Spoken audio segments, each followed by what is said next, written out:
नमस्ते। पिछले वीडियो में हमने देखा कि अपथ्य क्या है। अब थोड़ी सी हम ये बात करते हैं कि वो तो हमने सब समझ लिया, लेकिन व्यवहार में ऐसी कौन सी चीज़ रहती है कि जो अपथ्य है या कम खानी चाहिए, ज़्यादा नहीं खानी चाहिए। बहुत बार ऐसे होता है कि ये सब सिर्फ आयुर्वेद का ही कंसेप्ट है, पथ्य अपथ्य। एक्चुअली सभी मेडिकल शास्त्रों में जो भी हेल्थ से संबंधित है, वहाँ सभी में आपको वो पथ्य या अपथ्य की कंसेप्ट दिखेगी। कहीं पे कम दिखेगी, कहीं पे ज़्यादा, लेकिन दिखेगी ज़रूर। फॉर एग्ज़ाम्पल देखिए, अभी आप आधुनिक शास्त्र का विचार करें तो डायबिटीज़ है, मतलब मीठा मत खाओ, तला हुआ मत खाओ, हाई कैलोरी मत खाओ, राइस मत खाओ ज़्यादा, चावल, ये सब पथ्य वहाँ पे आ जाते हैं। या फिर हर रोज़ एक्सरसाइज करो, ये भी तो पथ्य ही है। अगर हाइपरटेंशन की बात करें तो नमक थोड़ा कम खाओ, नमक जितना कम खाए उतना अच्छा, ये भी हो जाता है।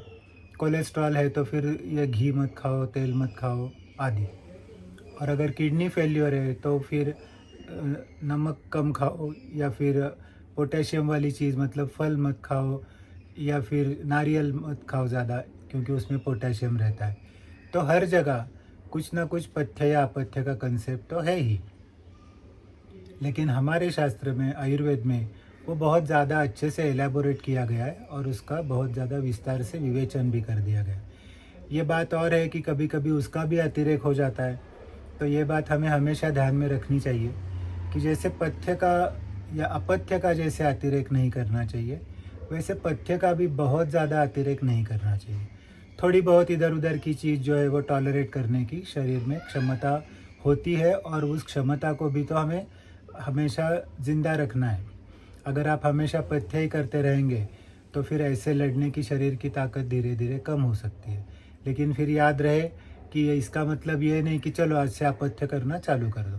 तो थोड़ा बहुत अपथ्य कभी कभार महीने 2 महीने में, 3 महीने में एक आध बार किया तो ठीक है, लेकिन रोज़ ही हो रहा है या हफ्ते में 1-2 बार, ऐसे वो नहीं होना चाहिए। तब ये अपथ्य है क्या क्या चीज़। तो शॉर्ट में अगर आपको ध्यान में रखना है तो 4 चीज़ आप हमेशा ध्यान में रख सकते हैं कि खट्टा, तीखा, नमकीन और तला हुआ। ये जो 4 चीज़ है वो आप जितनी कम खा सकते हैं उतनी आपके आरोग्य के लिए अच्छी होती है। अभी गौर करने वाली बात यही है कि ये सब चीज़ आपकी ज़बान को बहुत ज़्यादा पसंद है, लेकिन शरीर को नहीं। तो हमें हमेशा ये ध्यान में रखना चाहिए। बहुत बार हम ऐसे बोलते हैं, अरे मुझे ये बहुत पसंद है, मुझे वड़ा पाव, मुझे पाव भाजी, मुझे ये, मुझे वो। तो हमेशा ध्यान रखना चाहिए कि ये मुझे पसंद नहीं है, मैं पूरा हूँ ऊपर, यहाँ से लेके पैरों तक। पसंद सिर्फ इसे है। तो अगर आपको बहुत ज़्यादा तकलीफ़ हो रही है कि अरे ये तो मेरे पसंद का खाना है, ये मुझे अब छोड़ना पड़ेगा, तो हमेशा ऐसे कहिए कि ये मेरे पसंद का है जो आधा ही सच है। आप ऐसे कहिए कि ये मेरे ज़बान को पसंद है। तो आपको समझ में आ जाएगा कि चल, अरे ज़बान तो हमारी नौकर है शरीर की, तो उसके लिए पूरे शरीर को स्टेक पे रखना तो कोई समझदारी की बात नहीं है। तो फिर से हमारे मुद्दे पे आते हैं, तो सबसे ज़्यादा खट्टा चीज़ जैसे नींबू हो गया, दही हो गया, फिर जो फर्मेंटेड चीज़ रहती है जैसे इडली हो गया, ढोकला, जिसमें ब्रेड हो गया, जिसमें फर्मेंटेशन होता है कि जो ज़बान को तो खट्टी नहीं लगती, लेकिन उसमें खटास होती है। या फिर पोहा हो गया, उसमें भी थोड़ी सी खटास होती है। चुरमुरा या कुरमुरा हो गया, उसमें भी खटास होती है। हालांकि वो ज़बान को उतनी समझ में नहीं आती, शरीर में जाने के बाद वो खट्टा हो जाता है। दूसरी चीज़ लोग पूछते हैं, अरे नींबू नहीं खाना, नींबू तो मेडिसिनल है। तो अभी मेडिसिन आप रोज़ लेते हैं क्या? कभी कभार लेते हैं जब आप बीमार हुए तो नींबू का भी ऐसा ही, अगर आप बहुत से धूप में से पसीना पसीना हो के आए और कभी नींबू पानी पिया तो और बात है। लेकिन हर रोज़ अगर आप नींबू पीते रहेंगे, खाते रहेंगे, तो उसका आपको हमें पक्का कुछ ना कुछ असर आपके शरीर पे पड़ेगा। किसी में जल्दी पड़ेगा, किसी में लेट पड़ेगा, लेकिन पड़ेगा ज़रूर। तो जितना कम खाए, महीने में 1-2 बार ठीक है, उससे ज़्यादा नहीं। दही का भी वैसा ही है, जितना आप कम खाए दही और दिन में जितना खाए उतना अच्छा रहता है, ऐसे आयुर्वेद, अच्छा मतलब कम बुरा रहता है, ऐसे आयुर्वेद का मानना है। फिर तीखा, तीखा भी वही है कि जितना आप कम खाए उतना ही अच्छा रहता है। तीखा खाने से जैसे मुंह में जलन होती है, वैसे ही वो अंदर जाता है तो शरीर में भी सब तरह की जलन उससे तैयार हो जाती है, और उससे अलग अनेक तरह के उष्णता से रिलेटेड विकार भविष्य में हो सकते हैं। तो खट्टा और तीखा, ये दोनों जो चीज़ है वो पित्त को बिगाड़ने वाली है, तो उससे रिलेटेड परेशानियाँ आपके शरीर में हो सकती है। तीसरा है तला हुआ, इसके बारे में तो कोई ज़्यादा बात करने की ज़रूरत नहीं, सभी को पता है। अभी आधुनिक शास्त्र भी तो कहता है कि अरे तला हुआ चीज़ ज़्यादा मत खाओ, इसमें ये फैटी एसिड वो फैटी एसिड बुरा होता है, दैट इज़ फॉर श्योर। या फिर जिसमें तेल भी बहुत ज़्यादा है, तला हुआ भी नहीं है लेकिन बहुत तेल डाला हुआ है। बहुत बार रोटी रहती है, रोटी के लिए लोग आटा गूंथते समय उसमें तेल, फिर वो स्प्रेड करते हुए उस वक्त तेल, फिर उसको सेकते वक्त उस वक्त तेल, और कुछ लोग तो वो बाद में उतारने के बाद भी उसको तेल लगाते हैं, तो उससे टेस्ट बहुत अच्छा आ जाता है। तो हमेशा ये याद रहे कि अगर आपको टेस्ट अच्छा आ रहा है, इसका मतलब उसमें तेल की मात्रा ज़्यादा है।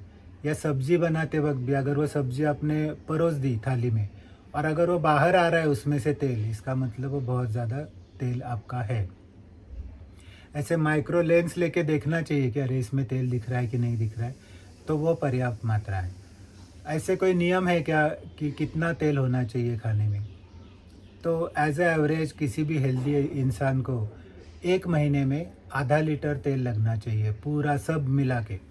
तो अगर उतना हो रहा है तो आप देखिए, अगर 4 लोगों की अगर फैमिली है तो 2 लीटर तेल आपको महीने का लगना चाहिए, उससे ज़्यादा नहीं। नमक का भी ऐसा ही है कि पर हेड आपको 3 या 5 ग्राम नमक पर डे लगना चाहिए एक आदमी को। तो समझिए 1 महीने का कितना हो गया, 900 ग्राम 90 ग्राम, मतलब 100 ग्राम नमक एक आदमी को महीने को लगना चाहिए, 100 से 120 के बीच में। तो 100 हम पकड़ लेते हैं, हिसाब के लिए अच्छा है। तो 4 लोगों की अगर फैमिली है तो 400 ग्राम हो गया।